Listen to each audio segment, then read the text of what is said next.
बच्चों MRT group में आप सभी लोगों का स्वागत है। आज हम लोग ये लाभ हानि बट्टा का भाग 7 पढ़ेंगे। बच्चों देखिए, ये है गणित, और गणित में जो है घबराते नहीं हैं। दरअसल आप लोग कोई काम शुरू करते हैं तो उसमें बहुत जल्दी थक जाते हैं। नहीं, काम को ऐसा योजनाबद्ध तरीके से बनाइए कि उसमें थकान न हो, इंटरेस्ट आए, जिससे रुचि बन सके और ज़्यादा से ज़्यादा उस काम को किया जा सके। तो बच्चों आज हम लोग ये मैथ का जो लाभ हानि बट्टा का भाग 7 पढ़ेंगे। तो पहले सवाल की बात करते हैं, कुछ बेसिक बात कर लेते हैं। ये क्रय मूल्य क्या होता है? खरीदा गया मूल्य जो होता है क्रय मूल्य होता है। बेचा गया मूल्य क्या होता है? विक्रय मूल्य होता है। और लाभ बराबर क्या होता है? विक्रय मूल्य माइनस क्रय मूल्य होता है। लाभ प्रतिशत बराबर क्या होता है? लाभ बटा क्रय मूल्य गुणे 100 होता है। हानि बराबर क्या होता है? क्रय मूल्य माइनस विक्रय मूल्य। और हानि प्रतिशत बराबर क्या होता है? हानि बटा क्रय मूल्य गुणे 100 होता है। बात करें बट्टा, अंकित मूल्य पर बट्टा यानी छूट दिया जाता है तो विक्रय मूल्य प्राप्त होता है। तो इस प्रकार पहला सवाल हम लोग देखेंगे।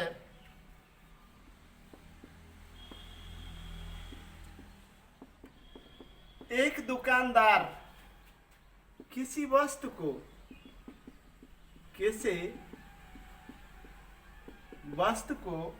विक्रय मूल्य पर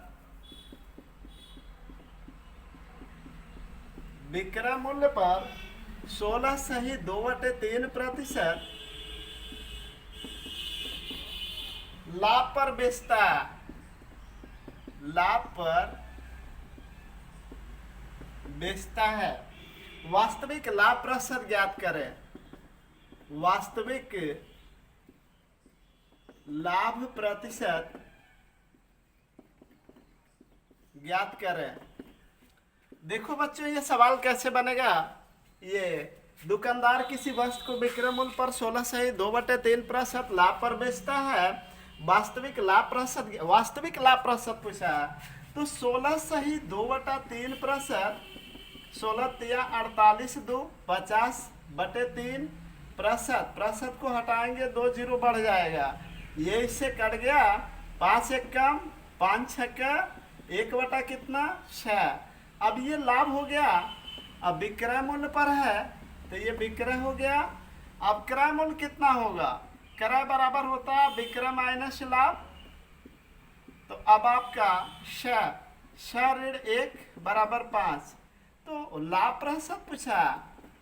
लाभ प्रतिशत, लाभ बटा लाभ 1 है, क्रय मूल्य कितना है 5 है, गुणे 100 काटेंगे 20% हमारा उत्तर आएगा। इस सवाल को आप दोबारा समझने की कोशिश करें। एक दुकानदार किसी वस्तु को विक्रय मूल्य पर 16 सही 2/3% लाभ पर बेचता है। वास्तविक लाभ प्रतिशत क्या होगा? तो बच्चों, जो लाभ ये दिया है प्रतिशत में 16 सही 2/3%, तो 16 तिया 48 2, इसका इसमें गुणा करेंगे, ये जोड़ेंगे 16 तिया 48 2 50/3। अब प्रतिशत हटाओगे, 2 को 0 बढ़ाओगे तो 50/300 हो जाएगा। 0 0 कट गया, 5 एक कम 5, 5 छक्का 23, 1/6। लाभ 1 है तो विक्रय मूल्य कितना है 6 है। अब इस विक्रय मूल्य में से इस लाभ को घटा दोगे तो क्रय मूल्य कितना आएगा 5 आएगा। तो लाभ प्रतिशत बराबर लाभ बटा क्रय मूल्य गुणे 100। 1 बटे ये क्रय मूल्य 5 आया है, गुणे 100, 5 से 100 को काटोगे तो 20% हमारा उत्तर होगा। तो स्टूडेंट, वास्तविक लाभ प्रतिशत कितना हो गया 20। आगे बढ़ते हुए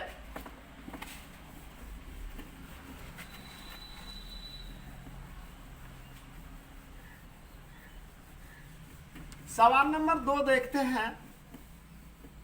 दूसरा सवाल क्या है?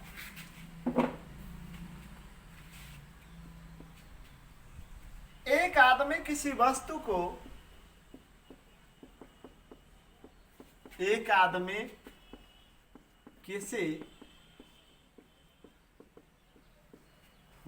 को विक्रय मूल्य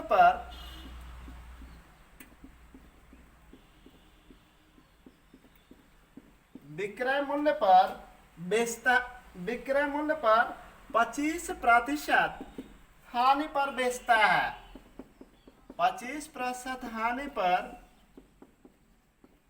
बेचता है।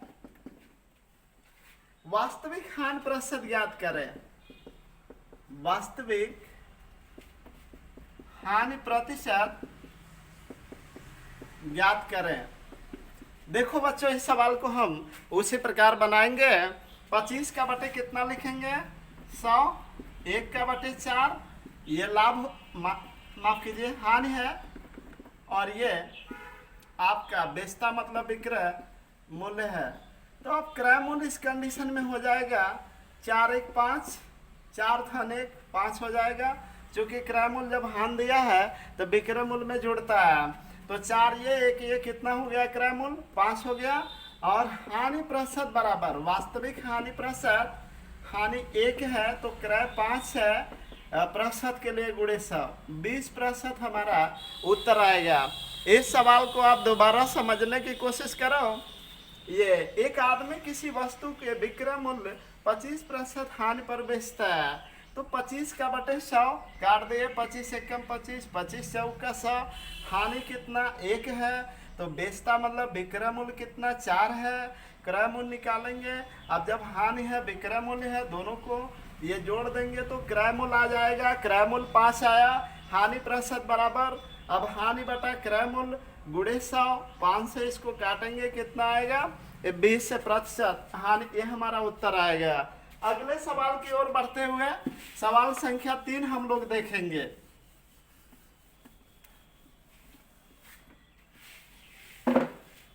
बच्चों, सवाल संख्या 3 इस प्रकार, 16 वस्तुओं का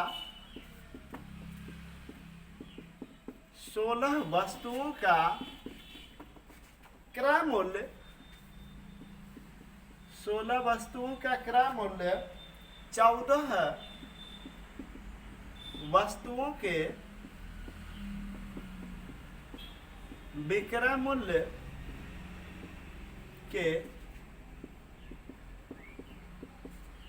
बराबर है, तो लाभ प्रतिशत हुआ। अब इस सवाल को आप अच्छे से समझें। देखिए, 16 वस्तुओं का क्रय मूल्य 14 वस्तुओं के विक्रय मूल्य के बराबर है, तो लाभ प्रतिशत, मान लीजिए क्रय मतलब खरीदा, 1 रुपए में कितना गोली खरीदा? 16 गोली खरीदा। 1 रुपए में कितना गोली बेचा? 14। मान लो कि 1 रुपए में 16 गोली खरीद कर लाए और 14 गोली बेच दिए, तो कितना गोली बचा लिए? 2 गोली, वही हमारा लाभ हो गया। लाभ कितना गोली हुआ? 2 गोली। लाभ मतलब अधिक, अधिक के लिए नीचे क्या होता है? अधिक कब आता है? जब नीचे कम होता है। कम कौन है दोनों में? 14 है। अब प्रतिशत के लिए क्या होता है? 100। अब इसको काटेंगे, देखो 2 1 कम और 2 7, ये 100 में 7 का भाग दीजिए, इस 100 बटे 7 14 बार जाएगा, ये 2 बचेगा, 14 सही 2 बटे 7 प्रतिशत, ये लाभ होगा। इस सवाल को दोबारा समझें। 16 वस्तुओं का क्रय मूल्य 14 वस्तुओं के विक्रय मूल्य के बराबर है, तो लाभ प्रतिशत ज्ञात करें। तो हम देखेंगे कि 1 रुपया में कितना गोली खरीदता है? 16 गो। और 1 रुपया में कितना गोली बेचता है? 14 गो। अब बताओ कितना गोली बचा लेता है? ये 2 गोली बचा लिया स्टूडेंट, 2 गोली का उसे लाभ हो गया। तो लाभ 2 गोली का हुआ। लाभ मतलब अधिक, अधिक कब आता है? जब नीचे कम रहता है। कम कौन है? 14 है। अब प्रतिशत के लिए गुणे 100, 2 1 कम 2, 2 7 14, 100 में 7 से भाग दोगे तो 14 बार जाएगा और 2 बचेगा, 14 सही 2 बटे 7 प्रतिशत हमारा ये उत्तर होगा, जो लाभ प्रतिशत के रूप में है। अगले सवाल की ओर बढ़ते हुए बच्चों, सवाल संख्या हमारा 4 होगा।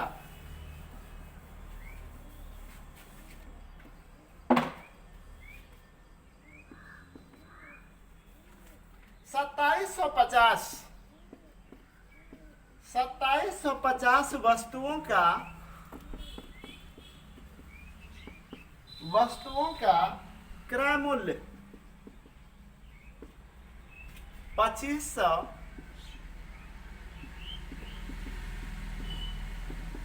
वस्तुओं के विक्रय मूल्य के बराबर है।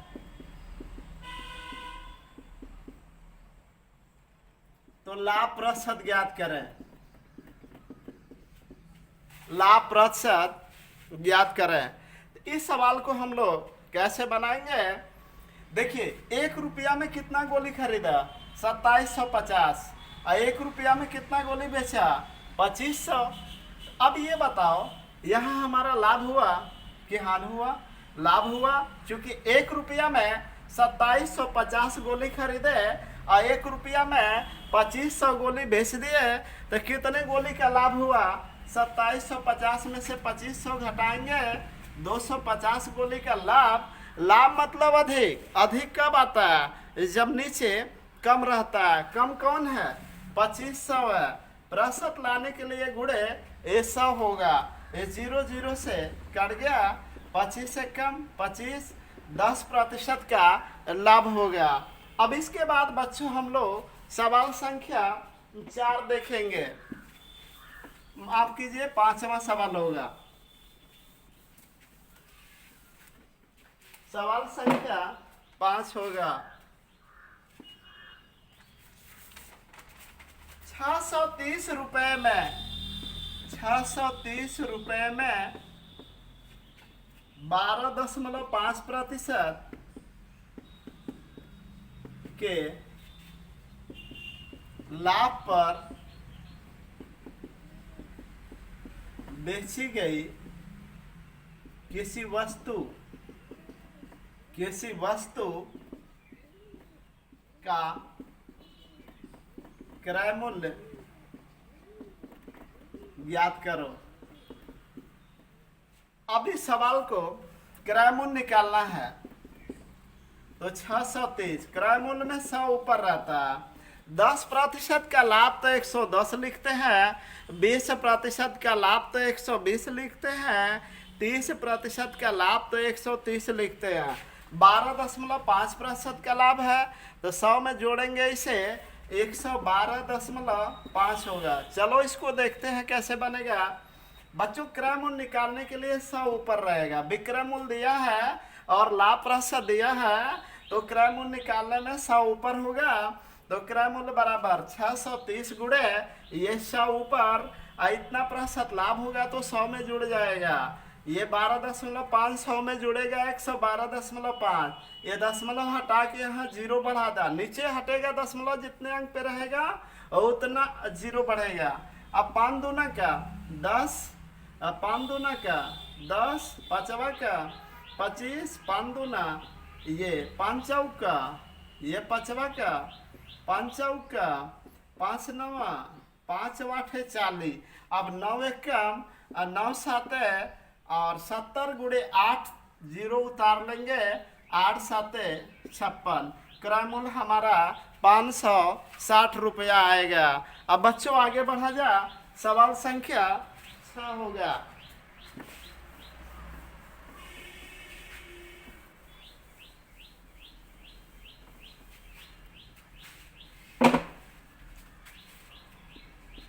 सवाल संख्या 6 देखिए ध्यान से। 1470 रुपए में 16.2/3%, 16.2/3% के लाभ पर बेची गई वस्तु का क्रय मूल्य ज्ञात करें। क्रय मूल्य ज्ञात करें। तो बच्चों देखो इस सवाल को कैसे बनाएंगे। क्रय मूल्य निकालने में 100 कहाँ रहेगा? ऊपर रहेगा। इतना प्रतिशत लाभ, जरा इसे जोड़िए, 16 × 48 2 50/3%। 100 में जोड़ेंगे तो 100 + 50/3, 350/3। अब ये प्रतिशत हटेगा तो 0 बढ़ेगा, 0 0 कट गया और ये आपका हो जाएगा माफ कीजिए, ये 16 या 48 दो 50 बटे 3, जब जुड़ेगा तो 350 बटे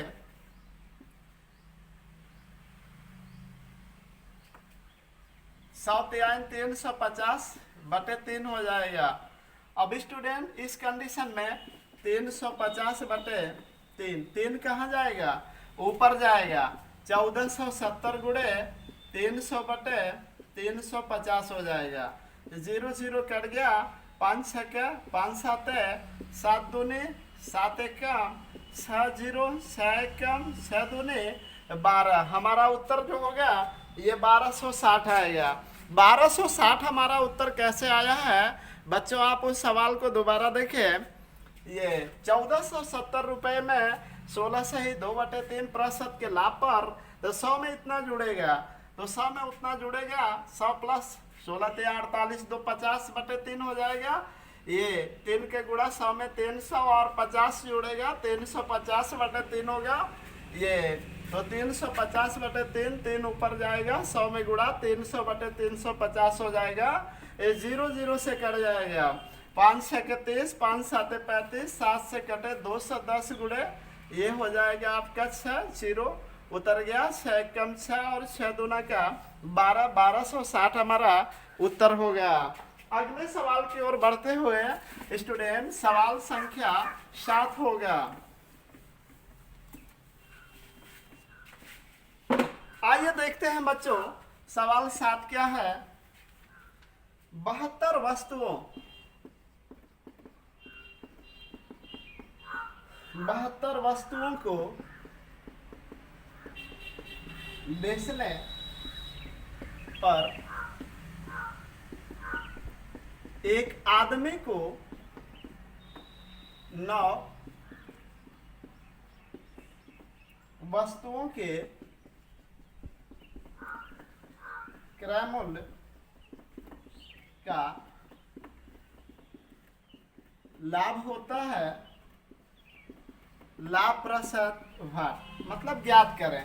तो बच्चों इस सवाल को देखो हम लोग कैसे बनाएंगे, बहुत ही अच्छा सवाल है। तो स्टूडेंट 72 वस्तु को बेचने मतलब विक्रय हो गया, तो जितना खरीदेगा उतना ही बेचेगा। 72 खरीद रहा है तो 72, यहाँ लाभ है तो लाभ बराबर विक्रय माइनस क्रय बराबर 9 क्रय लाभ हो गया। लाभ कितना हुआ, लाभ बराबर होता है बच्चों क्या, विक्रय मूल्य माइनस क्रय मूल्य। लाभ बराबर होता है विक्रय मूल्य माइनस क्रय मूल्य। तो लाभ 9 क्रय दिया, लाभ की जगह कितना दिया, 9 वस्तुओं का क्रय मूल्य। तो 9 क्रय बराबर 72 विक्रय माइनस 72 क्रय। चूंकि 72 बेच रहा है तो खरीदा भी 72 होगा। 9 क्रय लाभ दिखा रहा है तो लाभ बराबर विक्रय माइनस क्रय। अब लाभ की जगह कितना लिखेंगे, 9 गो क्रय लिखेंगे। 72 विक्रय माइनस 72 क्रय बराबर लाभ कितना, 9 गो क्रय।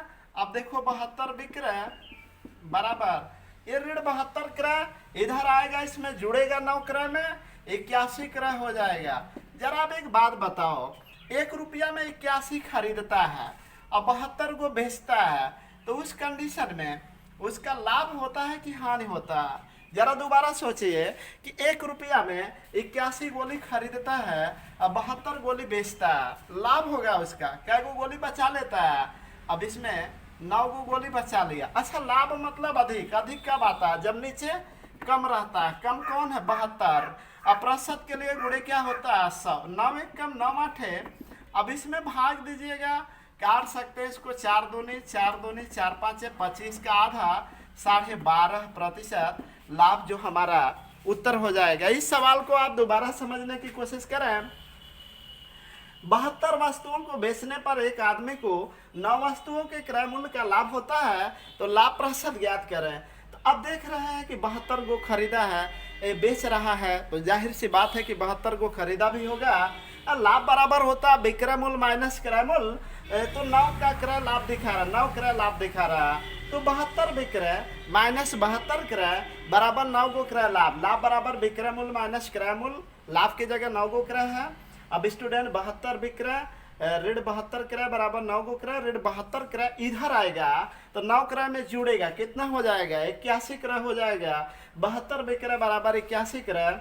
अब ये बताओ कि एक रुपया में 81 गोली खरीदता है और 1 रुपया में 72 गोली बेचता है, तो क्या गोली का फायदा होता? 9 गोली का। और लाभ मतलब अधिक अधिक का आता है जब नीचे कम रहता है। इन दोनों में कम कौन है? 72 के लिए गुणेशा हो जाएगा। इसको काट देते हैं, 9 कम 9 8 72 हो गया। 100 के बटे 8 4 दूना का 8 4 दूनी 4 5 25 में 2 से भाग दोगे 12.5% का लाभ हमारा उत्तर होगा। अगले सवाल की ओर, जो सवाल संख्या 8 हो गया।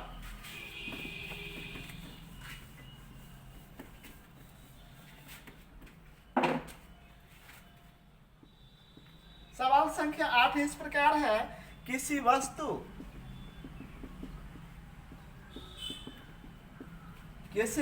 को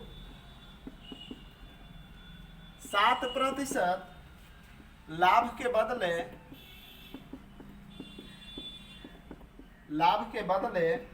13% लाभ पर बेचने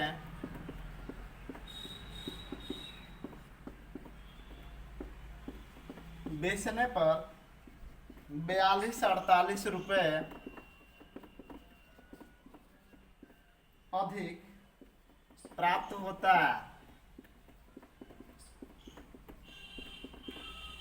क्रय मूल्य ज्ञात करें।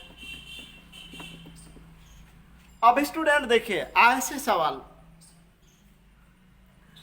अक्सर परीक्षा में आते हैं और हम लोग गलती कर देते हैं चूंकि अभ्यास नहीं होता। देखिए, जो गणित विषय है ये अभ्यास का है और समझ का। जो चीज़ समझ में आ गया उसको अंडर प्रैक्टिस करते रहिए तो बना रहेगा। आप यदि उसे छोड़ देते हैं कि मुझे आ गया अभी हमेशा आता रहेगा, ऐसा कुछ नहीं है, भूल जाता है।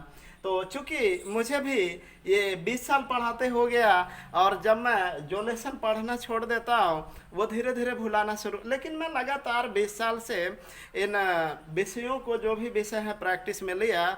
और सबसे बड़ी समस्या यह है कि जब कोई बच्चा तैयारी करता है तो उसके पास कुछ समस्याएं होती हैं, तो जिससे अब जैसे पहली समस्या तो ये है क्या पढ़ा जाए, दूसरी समस्या ये है कैसे पढ़ा जाए।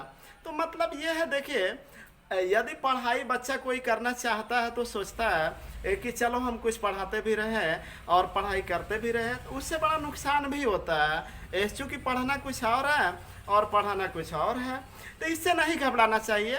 दरअसल पढ़ाने से फ़ायदा भी होता है और पढ़ाते पढ़ाते आपका मतलब पढ़ाई में काफ़ी रुचि हो जाएगी, आपकी कैपेसिटी बनी रहेगी, जिससे मेरी कैपेसिटी बनी है। तो 20 साल मैंने पढ़ाने का जो समय लगाया तो उसमें हाई स्कूल इंटर वगैरह पढ़ाता रहा, तो फिर इस फील्ड में आया। तो इस फील्ड में भी आए काफ़ी दिन हो गया, परीक्षा भी मैंने क्वालिफाई किया और मुझे लगता है कि एक ही तैयारी में कई परीक्षाएं क्वालिफाई हो सकती है। वैसे मेरा सब्जेक्ट जो है पॉलिटिक्स और हिस्ट्री है, जिससे मैं आगे बड़ी परीक्षा की तैयारी में लगा हूँ और एग्ज़ाम जो बराबर दे रहा हूँ। अब देखिए सफलता कब तक मिलती है, लेकिन छोटे परीक्षा तो मैंने क्वालिफाई कर ही लिया। तो स्टूडेंट, बात ये है कि आप भी, मैं भी सोचता था कि ये मैथ कैसे आएगा, ये गणित कैसे आएगा, ये तो बड़ा परेशान रहता था। लेकिन सबसे बड़ी खुशी तब हुई कि जब ये गणित मुझको आना शुरू हुआ और कैसे पढ़ा जाए इस गणित को, बराबर अंडर प्रैक्टिस इसको करना ही होगा। और आजकल ये मैथ बहुत बच्चों को नहीं आता है। कारण क्या है कि वो एक ही दिन में पूरा मैथ लगाना चाहते हैं, पूरा मैथ कंप्लीट करना चाहते हैं, तो एक दिन में इम्पॉसिबल। स्टूडेंट, इसमें थोड़ा सा समय लगता है। अगर आप सही से पढ़े तो 8 महीने में आपका मैथ बिल्कुल वेल डन हो जाएगा, सही हो जाएगा, फेल हो जाएगा। तो स्टूडेंट, आप कम से कम 8 महीना निरंतर और प्रत्येक लेसन को कायदे से स्टडी करें, मैथ में आप पारंगत हो जाएंगे। अब परीक्षा में मैथ संबंधी समस्या समाप्त हो जाएगी। तो चलो इस सवाल को देखते हैं। किसी वस्तु को 7% लाभ के बदले 13% लाभ पर बेचने पर 42-48 रुपये अधिक प्राप्त होते हैं, क्रय मूल्य ज्ञात करो। तो अब देखिए, ये क्रय मूल्य निकालने के लिए हम क्या करते हैं बच्चा लोग। क्रय मूल्य निकालने के लिए अब जैसे आपका है 42-48 बटा, अब देखो ये लाभ देगा तो घटेगा, हानि देगा तो घटेगा, लाभ हानि देगा तो जुड़ेगा, क्रमूल निकालने की विशेषता, लाभ लाभ घटेगा, हानि हानि घटेगा, लाभ हानि जुड़ेगा, गुणे 100 करते हैं, लाभ लाभ है इसलिए घट जाएगा, 13 ऋण 7 और गुणे 100। क्रमूल का यह तरीका होता है 42 48, ये 6 गुणे 100, 6 7 42। अब डबल अंक ले जाना है तो 0 6 8 48, इसमें हम ये 100 का गुणा करेंगे, 7 7 8 को उतार लिया, 2 को 0 यहाँ लगा दिया, ये हमारा उत्तर हो जाएगा। तो स्टूडेंट ये मैथ आप अच्छे से पढ़ें, जब तक आप कोशिश नहीं करेंगे तब तक हमारी कोशिश करने से कुछ होने वाला नहीं है। बहरहाल हम तो ये मैथ के बहुत काफ़ी लाइक करते हैं मैथ को, क्योंकि मैथ अच्छा सब्जेक्ट है। हम ये चाहते हैं कि सभी बच्चों को मैथ आए और सभी लोग अच्छा प्रैक्टिस करें और अच्छे से कोशिश करें, इसे रुचिगत बनाएं। बस बच्चों आज इतना ही, सभी लोगों को धन्यवाद।